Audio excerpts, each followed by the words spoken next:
La novela sigue una estructura que es el camino del héroe.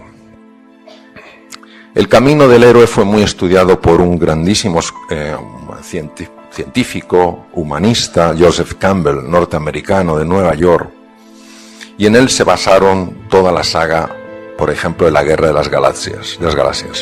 Cuando George Lucas invitó a Joseph Campbell a su casa, a su rancho, Joseph Campbell se quedó sorprendido porque era lo que llaman un scholar, una persona dedicada a la investigación, y le invitó a un pase privado de la Guerra de las Galaxias y le dijo: sabes que me he basado en tu investigación. Y dijo: qué honor, ¿no? Joseph Campbell descubrió que en todas las tradiciones de Oriente y Occidente está registrado lo que se llama el viaje del héroe. ¿Qué es el viaje del héroe? Es ese viaje que te ayuda a trascender las ropas de mendigo y a encontrarte con la esmeralda. Es un viaje que te saca de tu zona de confort, de cómo te has definido: soy un mendigo.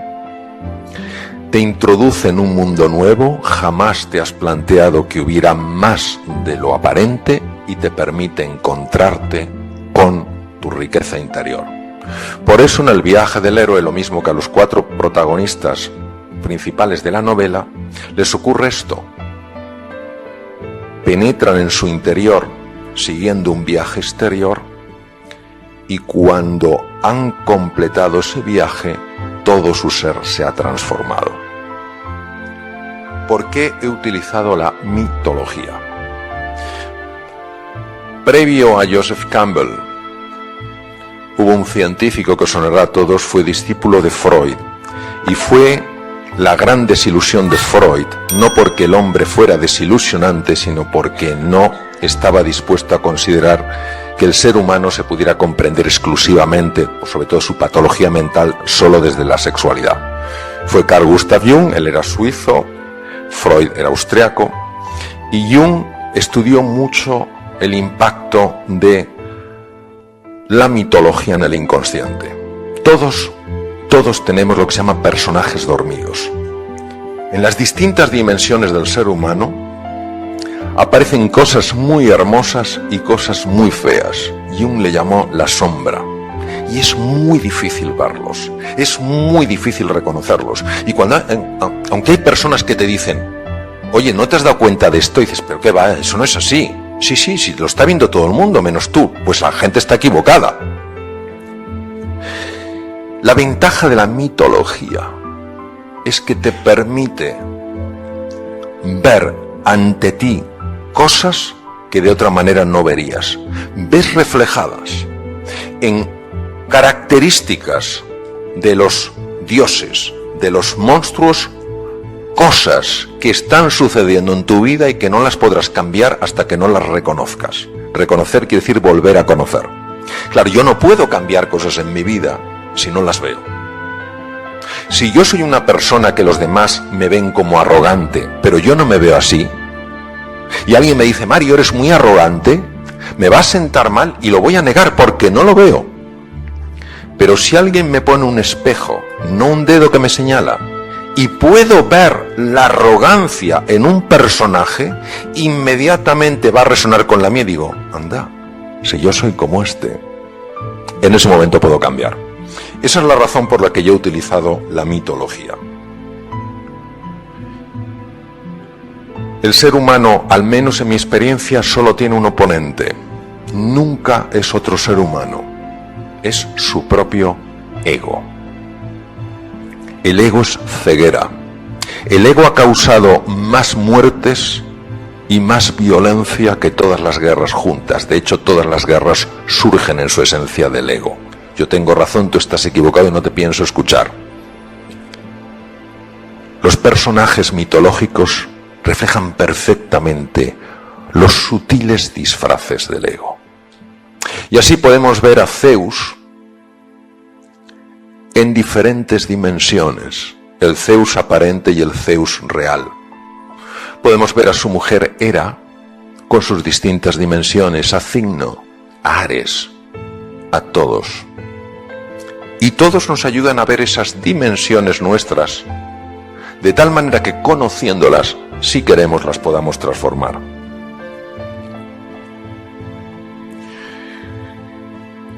Dentro de la novela hay un hilo conductor que es la medicina. Tener en cuenta que yo en los 6 años de carrera que pasé, donde estudié hasta balneoterapia, efecto de los baños termales, no recibí ni media hora de formación en relación médico-enfermo.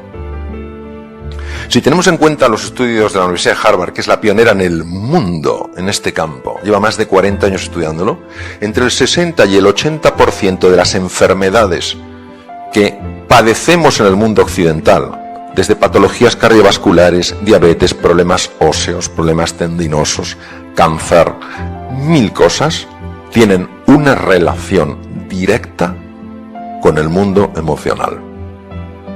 Directa con el mundo emocional. Por eso, el humanismo en la medicina está absolutamente integrado en la novela. Y por eso el gran padre Hipócrates, que vivió hace 2500 años, pero su sabiduría permanece hoy, nos habla a los médicos de que no nos olvidemos de que quien verdaderamente cura las enfermedades es el organismo. Todos sabemos la diferencia de sentirte querido, acogido y valorado. Hay un concepto que a muchos de vosotros no sonará porque no sois del campo de la medicina, se llama la homeostasis. El gran padre de la homeostasis fue Walter Bradford Cannon. Cannon, norteamericano, fisiólogo, catedrático en la Universidad de Harvard, estudió mucho esos mecanismos que permiten que los 60 trillones de células de nuestro cuerpo estén funcionando bien. Ellos se encargan de que las células no envejezcan más de lo que tienen que envejecer.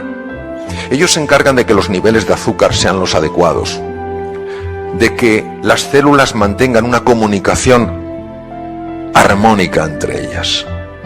Es decir, todo lo que sea la protección del organismo, todo lo que sea la vitalidad y la regeneración de los tejidos, cabe dentro del paraguas de la homeostasis. Por ejemplo, yo tengo un primo, yo soy cirujano general del aparato digestivo, pasé 26 años ejerciendo cirugía, y yo tengo un primo muy guasón que me decía: tú eres un fontanero de cañerías blandas. Y francamente me dolía. Pero muchas veces miramos el tubo digestivo y dices, curioso, me tomo una patata y sale otra cosa.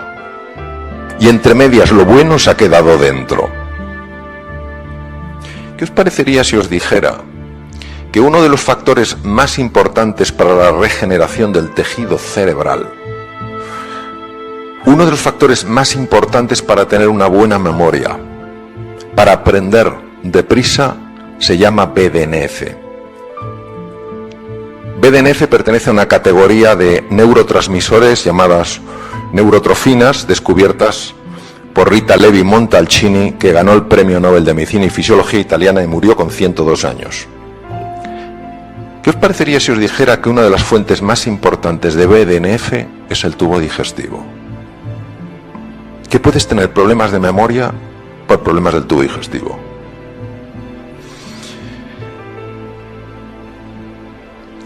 ¿Qué os parecería si os dijera que la hormona más importante para mantenerse tranquilo, sereno, feliz en la vida es la serotonina?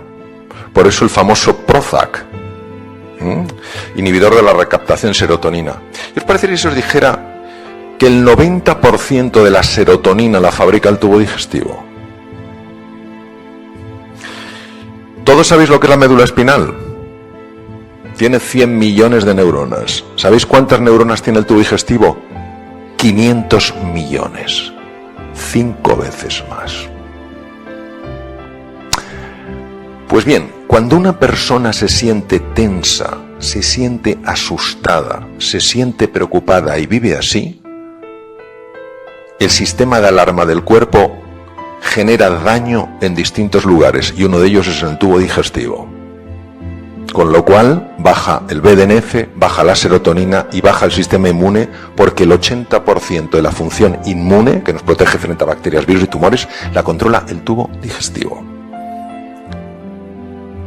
Es decir, esa homeostasis de la que nos habla con tanto acierto y belleza Walter Bradford Cannon. Es alterada cuando vivimos asustados, cuando vivimos desesperanzados, cuando nos sentimos incompetentes. Qué fascinante los últimos descubrimientos que demuestran que cuando nos sentimos queridos, valorados, acogidos, se produce una activación de lo que se llama el sistema vagal y el tubo digestivo mejora.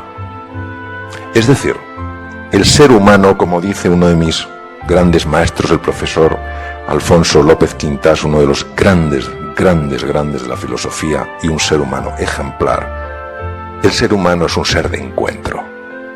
Y cuando tú te sientes acogido, valorado, querido, reconocido, los 60 trillones de células del organismo lo notan y mejoran. Es más, incluso aumenta la longitud del telómero, que es una cosa que está en los extremos de los cromosomas, que se puede medir y que tiene una relación con el tiempo de vida. Por tanto, para mí el concepto de medicina holística, es decir, no solo la medicina que me apasiona de la ciencia y la tecnología, sino la medicina que valora, respeta el impacto del cuerpo, me parecía absolutamente esencial. Y es verdad que además del cerebro con sus 100.000 millones de neuronas, 100.000 billones de conexiones, está el cerebro del corazón. El corazón tiene 40.000 neuronas. Diréis que pocas. Sí, pero el campo magnético que produce es 5.000 veces más potente que el del cerebro. ¿Sabéis lo que se llama un torus cardíaco? ¿Sabéis que estamos emitiendo un cambio en el campo electromagnético a 3 metros de distancia? Los demás sienten si nuestro corazón está en paz o está en guerra, y hay mucha investigación en esto. ¿Sabéis que cuando el cerebro, el corazón y el tubo digestivo se sincronizan, cambia radicalmente el funcionamiento del cerebro? Y se produce una sincronización de ondas cerebrales y la persona llega a niveles mucho más altos de inteligencia, de memoria, etc. ¿Por qué nos olvidamos de estos recursos que el ser humano tiene? Entonces, y voy a terminar ya con esto para que tengamos un ratito de conversación. Al final nos encontramos con que a todos nos gusta el control, la seguridad, que nos valoren, que nos den importancia, tener un estatus, que nos acojan. Y esto es muy agradable. Que vayas a un restaurante, que te traten con afecto, que te reconozcan, oh, bienvenido, no sé qué, que vayas a un sitio, que te traten con cariño, es muy agradable.